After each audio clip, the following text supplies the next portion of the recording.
Begitu semangat ya, Bang Rahmat. Untuk tambah semangat, Prabowo Sandi.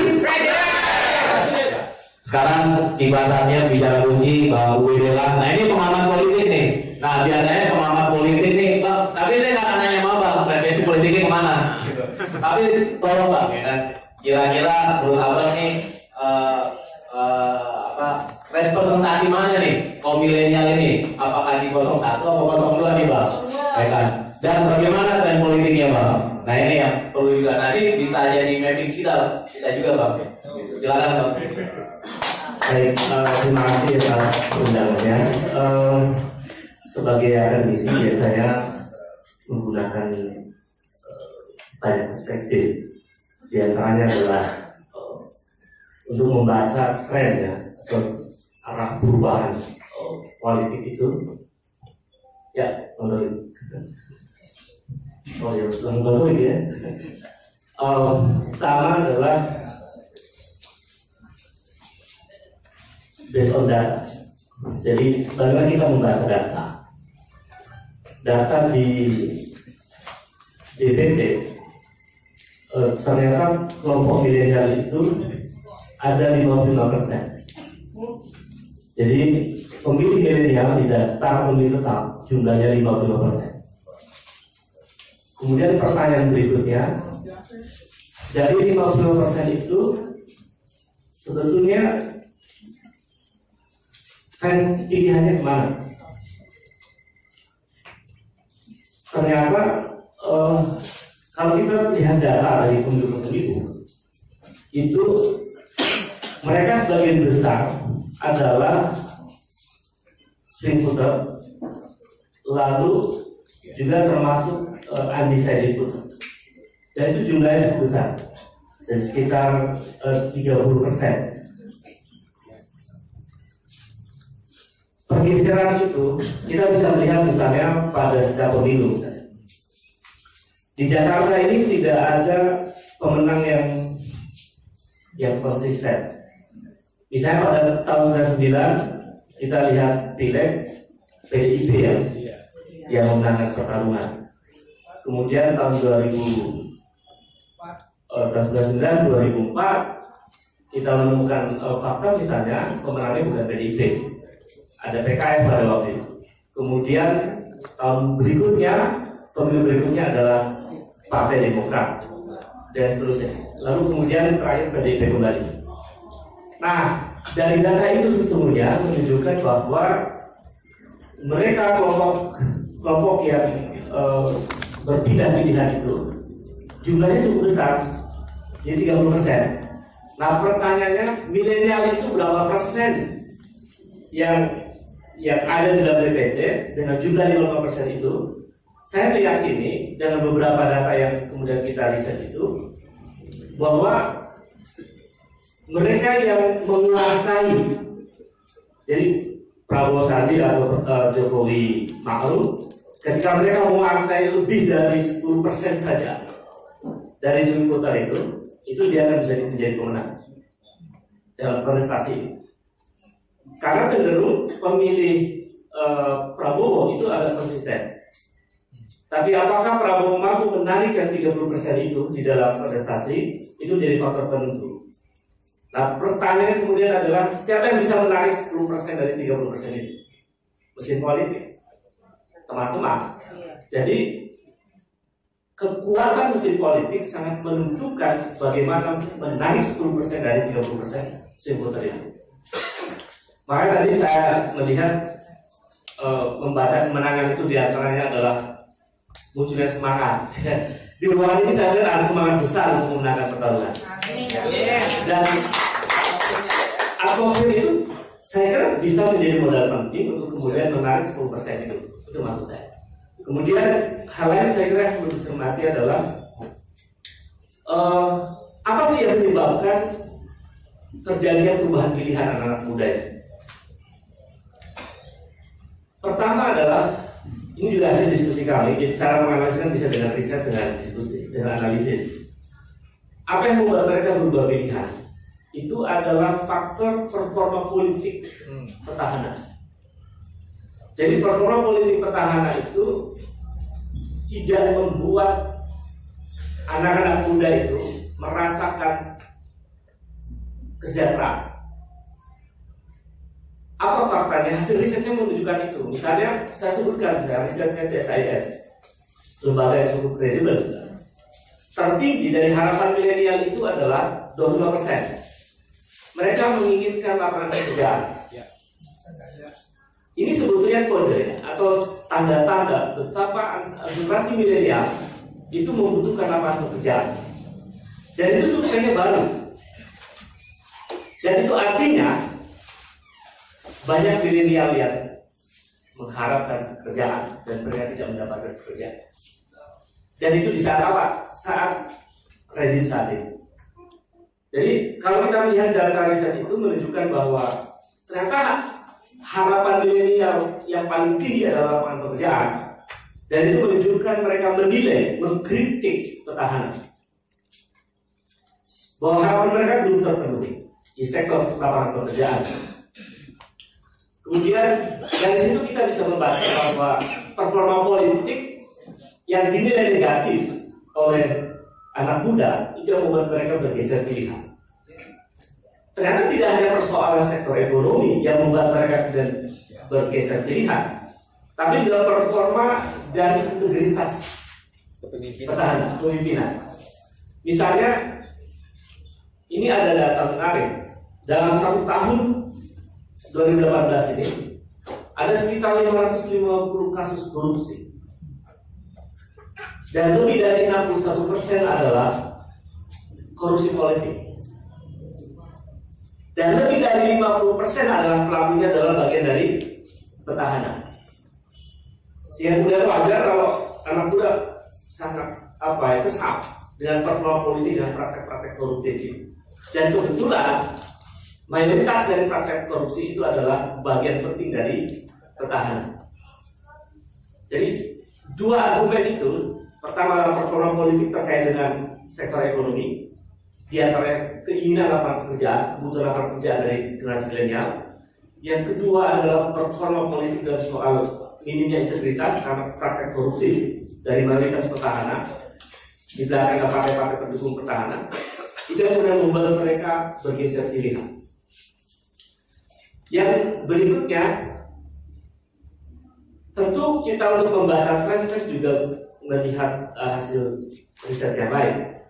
Misalnya, kita menemukan dari seluruh milenial yang ada di Jakarta, ini data Jakarta ya. Saya belum survei secara nasional. Itu memang lebih dari 10% generasi milenial itu kalau kita hitung ya kurang lebih kurang dari 10%, kadang 9,8. Kurang dari 10% itu anak milenial memiliki keterikatan psikologis dengan partai politik. Jadi bayangkan tidak sampai 10%.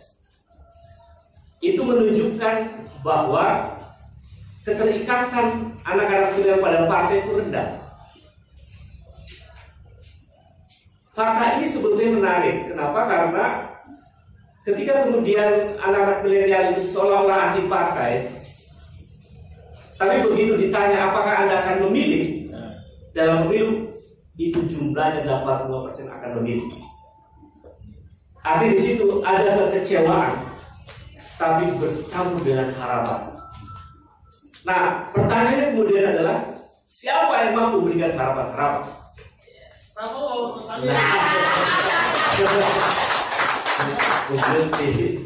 ya sebagai relawan ya harus meyakini itu. Prabowo memberikan harapan-harapan. Nah, kalau kita melihat bahwa ketika kemudian harapan begitu besar dari anak milenial ini, lalu kemudian disuguhkan dengan calon presiden, wakil presiden yang sekarang, itu ada penelitian psikologisnya.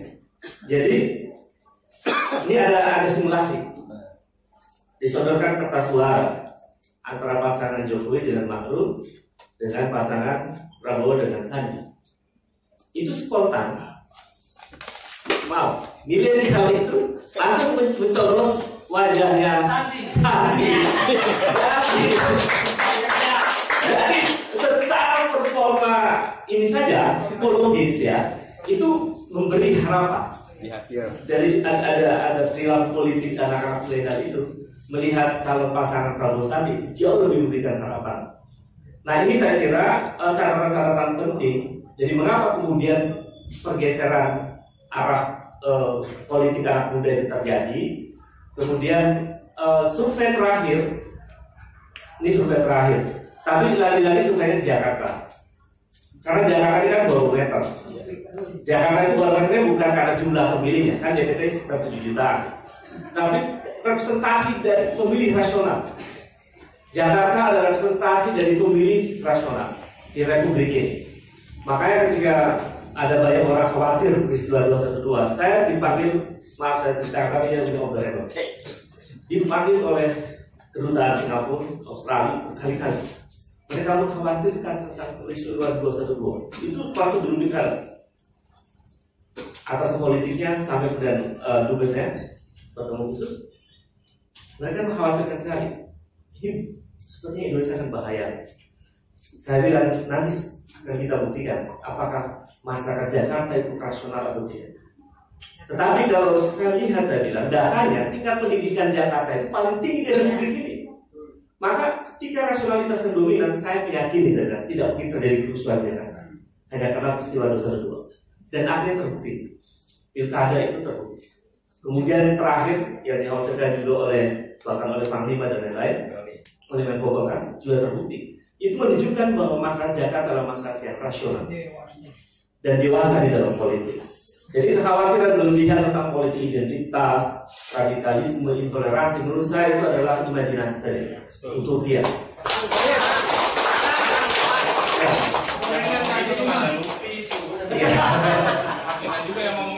Ya, jadi karena memang rasional, mengapa mereka kemudian memiliki aliansi politik itu sikap politik itu wajar. Nah, dari data di Jakarta misalnya, ini surveinya masih agak sekitar seminggu lah. Kita punya lembaga independen di kampus yang hanya itu konsumsi pribadi dan analisis kami bahwa respondennya cukup besar, hampir 1.200 lebih, dan itu kita wawancari secara dengan prinsip-prinsip metodologi ini ya. Di Jakarta itu datanya ini kita juga cukup mengejutkan. Siapa yang akan menjadi pemenang jika pemilu dilaksanakan hari ini sekitar 2 pekan lalu? Angkanya 51,7% Prabowo Sandi. Ini data itu ya. Dan itu kredibilitas ya, kredibilitas soal akademisi yang sangat independen, anak-anak muda. Bukan karena ucap ya. Bukan karena ucap. Ada juga efek ucap. Jadi ada tren di situ, kecenderungan anak-anak muda untuk menjatuhkan pilihan kepada Prabowo Sandi. Kemudian saya kira kita perlu membaca juga beberapa faktor yang bisa menentukan kemenangan. Di antara faktor-faktor itu pertama adalah faktor mesin politik. Ya. Ini supaya kita berpikir rasional. Sebagai analis saya kira kita bisa mengatakannya.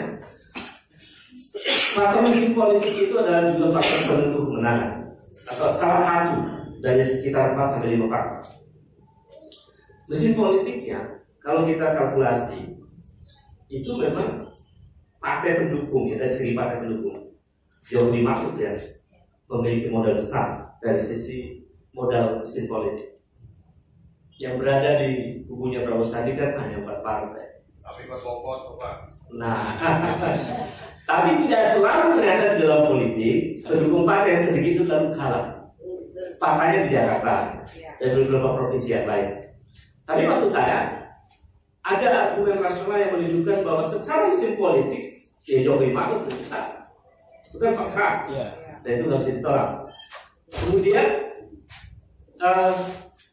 tetapi apakah mesin politik itu hanya bisa dibaca secara kuantitatif? Nah, itu persoalannya.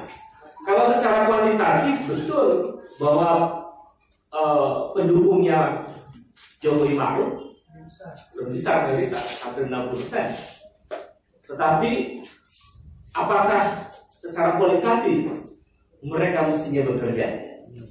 Lalu dari mana kita bisa membaca datanya? Dari pilkada di antaranya. Data pilkada itu menunjukkan kualitas mesin politik partai pendukung Prabowo jauh lebih berkualitas di dalam menggerakkan mesin politik. Itu misalnya hasil survei di Jawa Barat yang hasil surveinya 4% bergeser menjadi hampir 30%. Hasil survei di Jawa Tengah yang hasilnya di bawah 10% ternyata hasilnya 40% lebih. Itu kualitas mesin politik. Dan Jawa ini menjadi penentu. Jadi kalau kita lihat peta di Jawa, Banten ya Prabowo Sandi menang. Itu hasil pemilu 2014. Jakarta tahun 2014 Jokowi menang, tapi survei terakhir trennya Prabowo naik, kemungkinan menang. Kemudian di Jawa Barat ya sangat konsisten pemilih Jawa Barat, kemungkinan Prabowo menang. Di Jawa Tengah itu yang paling berat, karena Jawa Tengah itu 2014 kalau tidak salah pemilih Jokowi 12 juta, pemilih Prabowo sekitar 6 juta. Jadi selisihnya separuh dan itu membutuhkan kerja berat. Tapi 2014 belum ada pengalaman pilkada. 2019 ada pengalaman pilkada tahun lalu. Nah itu ternyata mestinya bekerja. Jadi kalau kita lihat tren di Jawa Tengah ya, kemungkinan memang akan naik perolehan suaranya Prabowo. Mungkin selisihnya akan sedikit, mungkin 1-2 juta. Tetapi kenaikan angka dari 6 juta ke 10 juta itu sangat signifikan bagi kemenangan di Jawa Barat, Jawa Tengah. Kemudian di Jawa Timur itu selisihnya cuma kurang lebih 1 juta. Jadi di Jawa Timur itu kalau tidak salah pemilih Jokowi waktu itu 11 juta, pemilih Prabowo 10 juta. Jadi hanya selisih 1 juta. Waktu 2014 Partai Demokrat itu belum punya sikap atau sikapnya nggak jelas, netral kan? Itu tahun 2014. Tetapi tahun 2019 ini jangan lihat Partai Demokrat akan totalitas Jawa Timur. Ini trennya akan menang di Jawa Timur. Mudah-mudahan ya. Harus menang. Trennya. Kalau dari data itu, mengapa? Kan kita bisa analisis dari data juga. Datanya 2014 itu pemenang pemilu adalah PKB di Jawa Timur. Tapi 2009 pemenang pemilunya adalah Partai Demokrat. Jadi Partai Demokrat punya sejarah kemenangan di Jawa Timur. Dan saya melihat Demokrat dan SBY akan totalitas di Jawa Timur. Dan itu saya kira seluruh bagian penting dari mesin politiknya Prabowo Sandi perlu memberikan energi positif pada Partai Demokrat untuk memenangkan di Jawa Timur. Jadi ini kita analisis based on data supaya kemudian bisa melihat ternyata sebetulnya potensi kemenangan Jawa Timur itu cukup tinggi karena Partai Demokrat pernah menangkan kontestasi Jawa Timur. Nah saya kira itu dari mesin politik. Ini jadi panjang. Kemudian bisa juga faktor kemenangan itu dari financial capital, dari modal finansial. Sampai hari ini saya tidak tahu modal finansialnya. Kecuali relawan. Tapi hasil di saya sedikit letuk gitu ya sama teman-teman dari saya. Teman saya banyak ya, teman-teman di Jokowi, di Prabowo banyak ada di mana-mana. Karena saya kira sebagai akademisi saya memang netral dan saya tidak boleh berafiliasi kemanapun. Langsung pelanggaran itu. Jadi bicara harus based on data dan riset dan lain-lain. Nah, modal pilpres itu kalau mau menang, kalkulasi kami ya sebagai akademisi itu angkanya sekitar 3-15 triliun. Itu kemungkinan akan memenangkan pertarungan dengan uang itu maka dia akan merawat saksi seluruh Indonesia dengan jumlah berapa TPS? 805.000 lebih TPS. Jadi dengan modal finansial yang cukup dia akan merawat saksi dan saksinya harus militan kan? Apalagi sekarang militannya bertambah ya. Jadi saya kira dengan modal finansial yang cukup itu bisa merawat militansi saksi dan itu menjadi faktor kunci. Ketika kamu perkarakan ke MK harus punya data. Siapa yang memegang data adalah saksi. C3 misalnya, itu kan perlu dijaga betul oleh saksi. Nah, kalau saya tanya dengan kalkulasi itu, saya ceklah secara tidak langsung. Sebenarnya uang Prabowo tinggal berapa sih? Nggak nyampe 3 triliun gitu. Nggak nyampe 3 triliun. Sandi juga kayaknya 4 triliun ya. Tapi ya disumbangkan ke kemenangan nggak nyampe juga 3 triliun. Jokowi juga nggak punya uang ya. Maksudnya uangnya nggak nyampe 1 triliun uang pribadi Jokowi ya. Ini kan kita mau uang pribadi mereka gitu. Nggak nyampe 1 triliun. Jadi artinya dari segi financial capital, personal capres cawapres itu sebetulnya secara personal lebih banyak modal finansialnya Prabowo Sandi. Tetapi apakah kelompok-kelompok pengusaha, pebisnis, pemilik modal itu akan menjatuhkan dukungan finansial kepada salah satu, kepada Prabowo atau kepada Jokowi, itu juga menjadi faktor penentu. Jika itu yang kemudian diyakini sebagai faktor, maka itu memerlukan pengawasan yang sangat kuat dari seluruh relawan. Karena ada kemungkinan jika financial capital itu diturunkan di hari-hari terakhir, maka itu akan memungkinkan terjadinya money politik. Dan saya kira cara untuk menghentikan money politik dan kekuatan finansial adalah seluruh mereka yang berjuang karena kebenaran harus menolak money politik. Jadi akan menghentikan kemenangan yang dengan cara yang khusus. Saya kira itu faktor finansial. Kemudian faktor lain yang saya kira juga menjadi faktor penentu adalah social capital, modal sosial. Modal sosialnya saya lagi ngutak-ngatik gitu. Modal sosialnya Jokowi itu seberapa kalau dikalkulasi angka, kemudian Kiai Ma'ruf berapa? Itu mereka kita hitung dengan secara kuantitatif itu 91 partai, cukup tinggi. Kenapa? Karena ada faktor petahana yang bisa membangun jaringan sampai hari ini, kemudian faktor Ma'ruf Amin ya, jaringan kultural Nahdliyin. Lalu saya bandingkan dengan modal sosial dan Prabowo Sandi, itu angkanya selisihnya sedikit 90. Tetapi ada keunikan di pasangan Prabowo Sandi itu adalah pada social capital di generasi muda. Jadi ini energi betul. Jadi kalau apa sih yang membedakan modal sosial di antara dua kandidat itu? Jika dihadap-hadapkan head to head antara Jokowi dengan Prabowo, tentu yang menang Prabowo. Keren. Itu social capitalnya. Tapi jika kemudian dihadapkan antara Prabowo dengan Ma'ruf Amin yang punya modal sosial capital yang besar karena itu. Tapi jika dihadapkan antara Ma'ruf Amin dengan Sandi, sosial capitalnya jauh lebih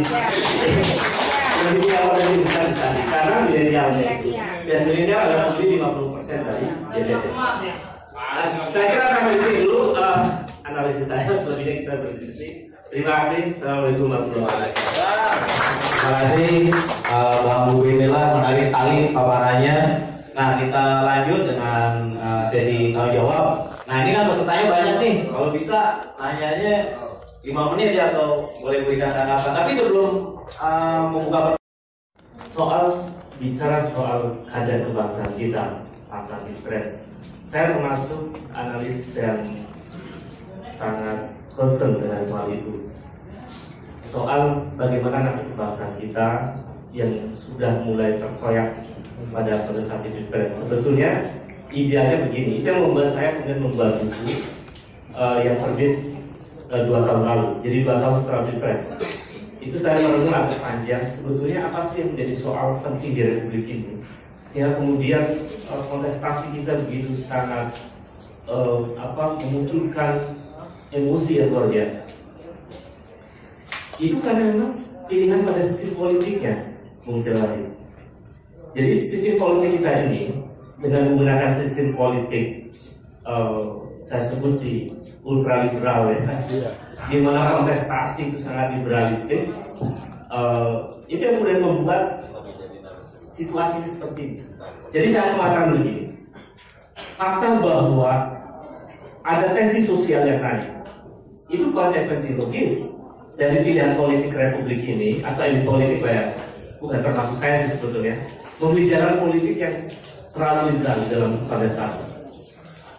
Jadi sebetulnya ini juga peluang untuk mengevaluasi sistem politik kita, termasuk dalam sistem pemilu, untuk dikoreksi pasca Pilpres, pasca kemenangan 2019. Apa sih yang keliru dalam kontestasi? Misalnya, kan kalau kita merujuk pada semangat kebangsaan kita, sebetulnya memilih pemimpin dengan model kontestasi liberalistik itu bukan karakteristik bangsa kita. Kan itu. Tapi kenapa kemudian sekarang memilih jalan liberal? Itu karena konsensus setelah adanya undang-undang politik, setelah adanya amandemen tahun 2002. Dan itu kita mesti taati. Nah, ke depan saya kira kita perlu evaluasi apakah masih menggunakan pola-pola kontestasi liberalistik di dalam memilih presiden, termasuk memilih gubernur, memilih bupati dan lain-lain. Saya kira itu perlu dievaluasi. Misalnya saya sering mengatakan ini banyak orang enggak, banyak akademisi, mungkin juga politisi nggak pernah menangkap sesuatu yang empiris di negara lain. Misalnya, saya bertanya, berapa orang yang membuat Donald Trump memenangkan pertarungan? Nggak sampai jutaan. Yang membuat Donald Trump terpilih jadi presiden itu angkanya tidak lebih dari 256 orang yang memilih Donald Trump. Bukan jutaan. Siapa mereka? Mereka adalah electoral college, pemilih-pemilu dalam pemilihan presiden Amerika. Bukan popular vote-nya. Kalau popular vote, Hillary yang menang. Dan itu adalah, makanya lembaga survei di Amerika itu keliru semua. Karena yang menentukan pilihan itu sesungguhnya bukan one man vote, tapi electoral college. Nah, pertanyaan saya, kalau demokrasi itu definisinya adalah one man vote, where is demokrasi di Amerika? Itu pertanyaan penting. Dan Amerika dalam soal Pilpres dia memilih demokrasi representatif demokrasi. Itu juga perlu kita renungkan. Apakah nanti ke depan kita perlu merumuskan, mengevaluasi sistem politik? Saya kira perlu. Di buku saya testimoni dari Prof. Mahfud MD. Prof. Mahfud mengatakan buku Anda bagus karena jarang orang yang meyakini bahwa sistem politik hari ini itu adalah belum final. Dan saya meyakini belum final karena sistem politik itu adalah proses untuk membuat sistem yang efektif. Tapi kalau Pancasila, NKRI itu sudah final. Tadi praktek memilih pemimpin, pemilu itu belum final, terus masih harus dievaluasi. Nah, saya kira pasca pemilu itu harus mencoba untuk mengevaluasi sistem pemilu kita. Untuk apa? Untuk merawat kebangsaan sebetulnya. Di antara cara merawat kebangsaan adalah kita harus menghadirkan sistem yang efektif. Amerika yang disebut sebagai negara paling demokratis, menurut saya, kalau definisinya one man vote itu adalah demokrasi, maka Amerika sangat tidak demokratis, kan? Tapi Amerika memilih jalan demokrasi representatif. Banyak juga orang misalnya data lain. Inggris adalah negara paling demokratis yang selain Amerika. Tetapi jarang orang tahu bahwa di Inggris ada majelis tinggi, ada Lord of Representatives. Itu jumlahnya hampir 800 orang lebih. Itu tidak dipilih oleh rakyat, dipilih oleh raja, dipilih oleh ratu. Dan itu pertanyaan saya, di mana demokrasi di Inggris? Padahal Inggris adalah pencetus stres politika setelah Montesquieu kan John Locke. Jadi maksud saya begini, itu juga bertanya kepada Cina. Cina itu di mana sih demokrasinya? Gak ada kalau pakai perspektif demokrasi barat. Gak ada demokrasi di Cina. Hanya ada satu partai. Mana ada disebut demokrasi kalau satu partai? Ya? Maksud saya adalah kita membutuhkan sistem politik yang khas Indonesia. Karena yang dibutuhkan negara untuk maju itu bukan sistem yang ultraliberal, tapi kita membutuhkan sistem politik yang efektif. Amerika punya sistem yang efektif, Inggris punya sistem efektif, Cina punya sistem efektif. Itu kan yang diperlukan untuk membuat negara maju. Saya kira catatan saya kalau nanti Prabowo Sandi menang, saya kira perlu juga mengevaluasi sistem politik agar kebangsaan kita terawat. Karena faktor yang juga mendorong terjadi emosi publik itu juga ada kontestasi politik dan sistem politik yang hari ini dipraktekkan. Saya kira itu soal kebangsaan. Di antaranya, saya kira faktor lainnya adalah saya kira semua relawan tetap, saya meyakini sebetulnya secara ideologis aktivis yang pro Jokowi dan pro Prabowo itu sama-sama menempatkan Pancasila sebagai duri kebangsaan, sama-sama merawat NKRI, kan itu yang sama sebetulnya. Mengapa kemudian menjadi ramai? Karena kontestasinya, sudah melibatkan emosi, dan itu adalah dampak dari kontestasi liberalistik. Oleh karena itu solusinya sistemnya perlu dievaluasi. Kemudian bagaimana strategi perang? Saya kira begini, ini yang banyak abai dipahami oleh teman-teman adalah cara paling mudah memenangkan itu lihat data golput saja. Golput setiap TPS atau setiap dapil kan kita buat rata-rata 30%. Mereka di daerah ada swing voter dan yang lain 30%. Itu dipetakan aja per TPS yang golputnya paling banyak di mana. Mengapa mereka golput? Itu mereka belum menjadikan pilihan, Pak. Belum datang ke TPS, belum nyoba. Kalau kita mau lagi perang, masuk ke kandang lawan itu energinya perlu banyak. Tapi yang paling efektif kita menyasar mereka yang belum menjadikan pilihan, milenial diantaranya, dan mereka yang golput yang waktu itu nggak mau milih, berikan pada mereka pasti mereka akan menjadikan pilihan. Menang 10% saja dari 30% itu menang. Jadi saya kira bagaimana kita bisa membaca di stat TPS ada 30%-an atau rata-rata 30% itu ya data pemilu tahun yang lalu. Saya kira bekerja berdasarkan data akan lebih efektif dan efisien untuk mencapai kemenangan. Saya kira itu dulu. Terima kasih. Ya, saya buka sesi 3 penanya ya. Ini sesi yang terakhir. Silakan. Ya, silakan nama dari relawan.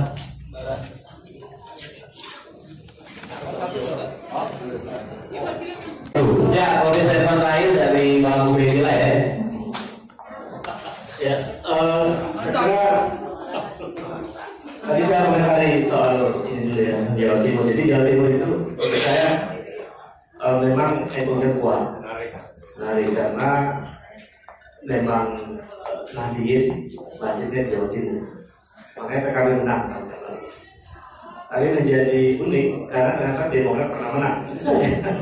Jadi keunikan itu kemudian bisa dijadikan sebagai alat analisis bahwa secara faktual ternyata kekuatan non-NU pernah menangkan pertarungan di Jawa Timur. Beberapa kepala daerah 01 juga, Mas. Iya. Risma, ya ada kamu gitu. Iya. Saya kira itu hal yang tidak bisa kita hindari fenomena itu. Tapi faktor bergesernya posko dari membangunnya posko di Jawa Timur, saya kira itu akan ada efeknya. Dan itu saya kerja sistemiknya Sandi cukup punya catatan penting Jawa Timur ya. Kemudian yang lain sebetulnya kalau saya boleh memberikan kritik, saya pernah menyarankan sebetulnya mungkin Prabowo kita perlu banyak bicara dulu. Jadi Prabowo harus berbicara efektif. Jadi di dalam setiap kesempatan, saya nggak tahu konsultannya siapa ya, saya nggak tahu. Konsultannya Pak Prabowo saya nggak tahu, konsultannya Jokowi juga saya tidak tahu. Biasanya konsultan itu di balik layar, dia tidak lagi terlalu mencuat di publik. Nah ini menjadi sangat penting orang-orang dekat di sekitar Prabowo untuk mengingatkan bahwa beliau mungkin berbicara harus lebih efektif.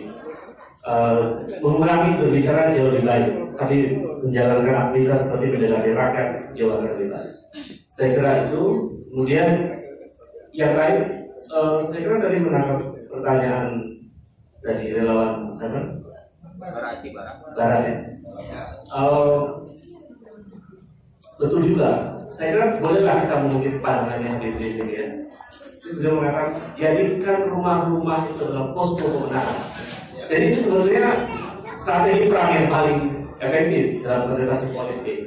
Jadi kalau teman-teman relawan berhasil membuat rumah-rumah para pendukung Prabowo Sandi sebagai dalam posko kemenangan, saya kira itu jadi kunci penting. Karena di dalam rumah banyak sekali jaringan-jaringan yang akan terbentuk dan dipengaruhi. Saya kira itu antisipasi Gondoruo datang. Kalau sudah pasang spanduk Prabowo Sandi Ya. Ya. Penolak bala. Ya, saya kira tren kemenangan ini perlu dirawat gitu, dengan kerja-kerja lebih sistemik. Cinta relawan. Tentu saja mesin politik menjadi faktor penentu dari kontestasi, karena mungkin lawan politik punya uang banyak, mungkin nanti di hari-hari terakhir. Tetapi berdasarkan penelitian kami, kekuatan finansial kapital itu hanya bisa dikalahkan oleh mesin politik. Bekerjanya mesin itu diantaranya bekerjanya relawan. Ya. Saya kira itu. Terima kasih. Ya, terima kasih pada para bicara. Kita kasih obrol dulu pada para bicara. Ya, mungkin kita sudahi dulu karena waktu sudah maghrib, dan mohon maaf kalau saya sebagai moderator banyak kesalahan, sudah dibuka pintu maaf yang sebesar-besarnya. Terima kasih. Wassalamualaikum warahmatullahi wabarakatuh.